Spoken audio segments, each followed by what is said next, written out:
시청자 여러분, 안녕하세요.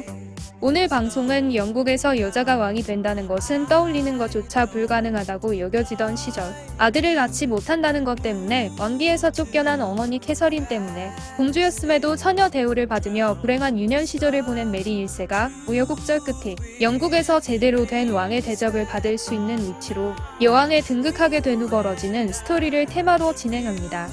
사실 영국의 입장에서 본다면 메리 1세가 여왕의 자리에 오르게 된 것 자체가 문제가 많은 것이었는데, 그 이유는 당시 영국의 상황을 본다면 여자가 왕이 된다는 것은 시기상조였고, 헨리 8세는 아들을 낳아 왕가의 대를 이으려는 생각으로 메리 1세의 어머니 캐서린 왕비를 밀어내고 젊고 예쁜 엠블린을 왕비로 앉히며 캐서린 모녀를 돕고 차가운 옹색한 집으로 쫓아냈었기 때문이었죠.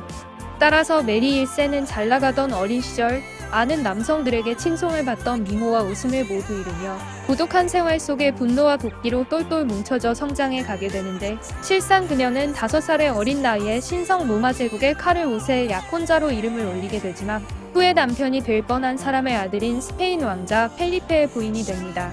엠블린의 아들 에드워드 6세는 태어날 때부터 비실거리더니 어린 나이에 왕위에 오르긴 했지만 15년밖에 살지 못하고 요절해버렸고, 당연히 후사는 남기지 못하게 되면서 공주였지만 처녀 취급을 받던 메리 1세가 아버지 헨리 8세가 정한 법에 따라 단 9일간 여왕 자리에 앉았던 제인 그레이를 밀어내고 왕좌를 차지하게 되는 행운 아닌 행운을 맞이하게 되죠.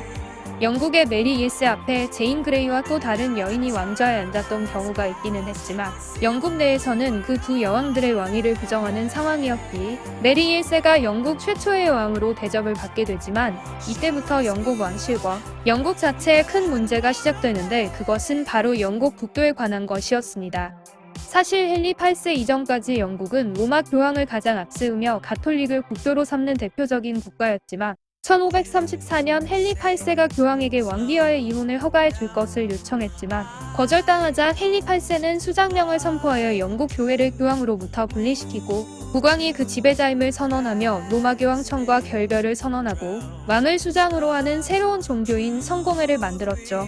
그러나 메리 1세의 어머니인 캐서린은 가톨릭을 국교로 하는 스페인의 공주였기에 그녀는 어머니 캐서린의 영향으로 역시 독실한 가톨릭 신자였고, 따라서 자기 어머니와 이혼하고 앤 불린과의 재혼을 위해 아버지 헨리 8세가 국교를 가톨릭에서 신교로 바꾸어 버리는 이는 극한의 혐오와 분노의 대상이었기에 왕좌에 오르기가 무섭게 영국에서 신교의 흔적을 몽땅 삭제시켜버리고 국교를 다시 가톨릭으로 되돌리려는 시도를 하게 됩니다.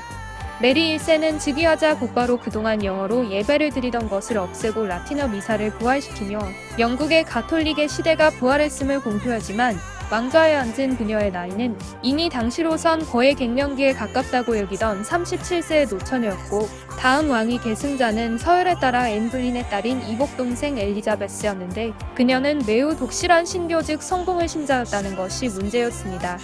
이 문제를 해결하기 위해서 가장 좋은 것은 메리 1세 자신이 후계자를 낳는 것인데, 그러기 위해선 우선 결혼을 해야 했고, 마침 때맞춰 자신의 뿌리가 되는 스페인의 왕실에서 청혼이 들어왔는데, 그 대상자는 어머니 캐서린의 조카들끼리 근친결혼으로 낳은 자신보다 무려 11세나 아래인 당질인 펠리페 왕자였고, 화려한 치장을 하고 있는 그의 초상화를 본 그녀는 젊고 늠름한 그의 모습에 입이 찢어질 듯 흥분하며 곧바로 청혼을 받아들이게 되죠.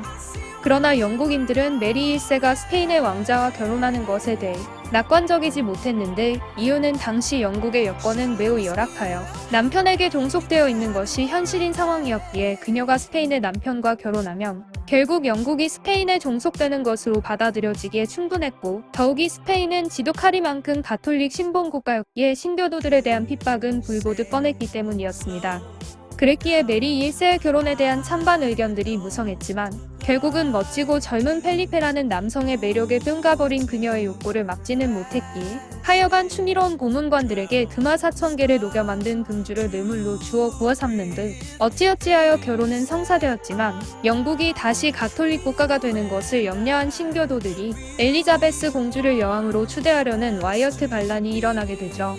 이때 어서 런던 탑으로 대피해야 한다고 호들갑 떠는 신하들을 웃으며 바라보던 메리 1세가 손가락 하나 까딱하자 별다른 어려움 없이 반란은 진압되었고, 이때 자신은 이 반란과 전혀 상관이 없다고 주장하는 엘리자베스 공주를 런던 탑 속으로 유배시켜버린 다음 제인 그레이 사건 때 살아남았던 사람들까지 반란할 가능성이 있다며 몽땅 처형해버립니다. 반란 진압 후 메리 1세는 남편을 지키기 위한 법을 새로 지정하였는데 그 법의 내용 중 기가 막힌 것은 왕의 결혼과 그 부부를 비난하거나 그런 행위를 상상하는 것은 사형에 준하는 반역행위이며 특히 왕의 죽음을 상상하는 것만으로도 가장 지독한 형벌에 처해진다는 것으로 생각조차 마음대로 할 수 없다는 세상이 되도록 한 것이었죠. 결국 겉모습만 보고 평가버렸던 펠리페 왕자와 결혼한 메리 1세는 결혼식을 마치자마자 교황을 다시 교회의 우두머리로 세웠고 교황청은 이것에 크게 기뻐하며 캔터베리 대주교를 파견하여 그들의 지난 모든 죄들을 사해주었는데 그 후 메리 1세는 영국을 가톨릭 국가로 만들기 위해 다양한 방법으로 신교도들을 압박하고 무자비하게 처형해버리기 시작합니다. 당시 소위 화형의 나라라는 스페인의 왕자였던 펠리페조차도 영국에서 화형은 신중해야 한다는 의견을 내놓기도 했지만 국가를 신의 품으로 되돌리기 위해 순교자가 되겠다고 결심한 메리 1세에게는 전혀 들어먹히지 않았고 과거 옹호니 캐서린 왕비의 결혼 무효를 선언했던 토머스 트랩러와 휴 레티머 등 300명 이상의 신교도들을 화형에 처해 불을 타 죽어가게 했죠. 당시 사형 집행관들조차 보기 괴로워했었던 이 잔인한 처형장에서 사형수들의 고통을 덜어주기 위하여 그들의 목에 화약주머니를 달아주었던 영국인들은 치를 떨며 메리 1세를 피해 여왕 피해 메리라고 불렀고 그 별명은 후세에 유명한 카펠린 블러디 메리로 남아 명성을 떨치고 있습니다.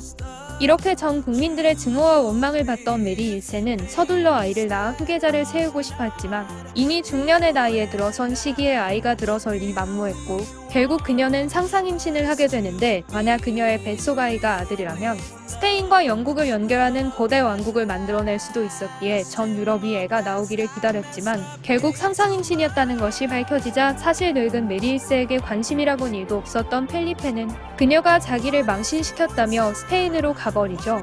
이런 메리 1세는 얼마 후 또다시 엄청난 실수를 저지르게 되는데 그것은 영국이 차지하고 있던 프랑스 영토 칼레 지역을 잃고 만 사건으로 칼레 지역은 영국에 있어서 대륙과 섬을 이어주는 지역이자 상업 유충지였고 특히 프랑스 역시 우리 것이라는 자부심의 원천이었던 곳이었는데 그 유충지를 잃어버리는 실수를 범하자 영국인들은 더욱 그녀를 증오하게 됩니다. 결국 메리 1세는 왕좌에 오른 후 불과 5년 만에 남편이 자신의 나라로 돌아가고요. 공에 없을 때가 더 많아 홀로 남은 가운데 두 번의 상상 임신을 한 것이 세상에 알려지자 영국인들은 엘리자베스 공주가 왕위에 오를 날만 기다리는 상황이 되었는데 결국 그녀는 병상에 눕게 되어 다시는 일어나지 못하고 한반은 세상에서 42년간 허우적대다가 꼴까닥 해버립니다. 메리 1세가 꼴까닥 해버리자 펠리페는 다시 엘리자베스 1세에게 청혼을 하게 되는데 비록 단칼에 거절당하기는 했지만 메리 1세는 평소 자기가 죽었을 때 몸을 갈라 심장을 꺼내보면 자신이 잃어버렸던 칼레 지역 이름과 사랑하는 펠리페의 이름이 적혀 있을 것이라고 했지만 그 말이 무색하게도 펠리페는 그녀의 가장 큰 라이벌이었던 엘리자베스에게 청혼을 해버리는 코미디 같은 행위를 한 것이죠. 오늘 방송은 여기까지이며 구독과 좋아요를 꼭 눌러주실 것을 부탁드립니다. 시청해주셔서 감사합니다.